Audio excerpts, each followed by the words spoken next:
안녕하세요. 오늘은 조선의 세 번째 왕 태종 이방원에 대해 알아보겠습니다. 조선을 건국한 이성계의 아들이자 조선 왕조의 기틀을 다진 인물인데요. 과연 그는 어떤 왕이었을까요? 함께 떠나보시죠. 태종은 1367년 고려 말 이성계와 그의 부인 신덕왕후 강씨 사이에서 태어났습니다. 본명은 이방원으로 어려서부터 총명하고 야심찬 인물로 자랐습니다. 그는 고려 말 혼란 속에서 정치와 무술을 익히며 아버지의 조선을 건국하는 데 중요한 역할을 하게 됩니다. 특히 문학과 철학에도 조예가 깊어 당시 학자들과 교류하며 학문적 기초를 다졌습니다. 태종 이방원을 말할 때 빼놓을 수 없는 사건, 바로 왕자의 난입니다. 조선 초기 왕위 계승 과정은 매우 혼란스러웠는데요. 그는 형제들과의 권력 다툼 끝에 스스로 권력을 잡았습니다. 이 과정에서 두 차례의 왕자의 난이 벌어졌으며 결국 태종은 정적들을 제거하고 왕권을 강화했습니다. 이는 조선 초기 정치적 혼란을 잠재웠지만 가족 간의 비극적 갈등을 남기기도 했습니다. 그의 결단력은 칭송받기도 하지만 냉혹한 정치적 행보에 대한 비판도 존재합니다. 태종은 강력한 왕권을 확립하기 위해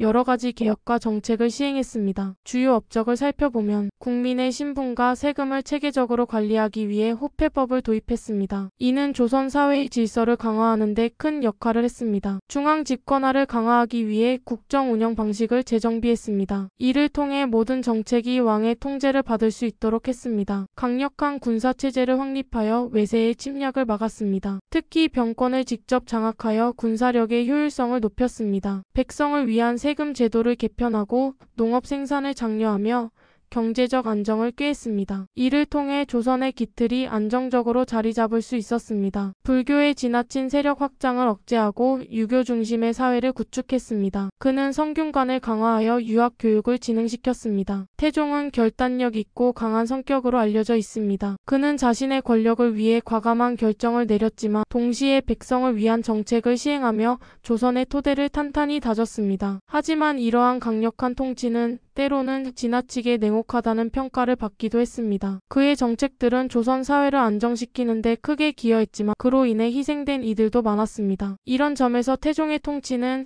긍정적 평가와 비판이 공존하며 그의 복잡한 리더십은 지금도 많은 논의를 불러일으킵니다. 태종은 1418년 스스로 왕위를 아들 세종에게 물려주고 상황이 되어 국정을 뒤에서 도왔습니다. 이 결단은 조선의 위대한 세종대왕 시대를 여는데 결정적 역할을 했습니다. 그는 말년에도 전국에 깊이 관여하며 조선의 안정과 발전을 위해 노력했습니다. 태종이 다진 기틀 위에서 조선은 더욱 번영할 수 있었습니다. 태종의 삶은 리더십, 결단력, 그리고 책임감에 대해 많은 교훈을 줍니다. 그는 자신의 목표를 이루기 위해 때로는 냉혹한 선택을 해야 했지만 결과적으로 조선이라는 국가를 공고히 세우는 데 큰 기여를 했습니다. 오늘날에도 그의 정책과 업적은 역사적 의미를 되새기게 합니다. 오늘은 조선의 세 번째 왕 태종 이방원에 대해 알아봤습니다. 그의 강력한 리더십과 정책은 조선 왕조의 기틀을 세우는 데 큰 기여를 했는데요. 여러분은 태종 이방원을 어떻게 평가하시나요? 그의 업적과 통치 방식에 대해 생각해보는 기회가 되었으면 합니다. 댓글로 여러분의 생각을 남겨주세요.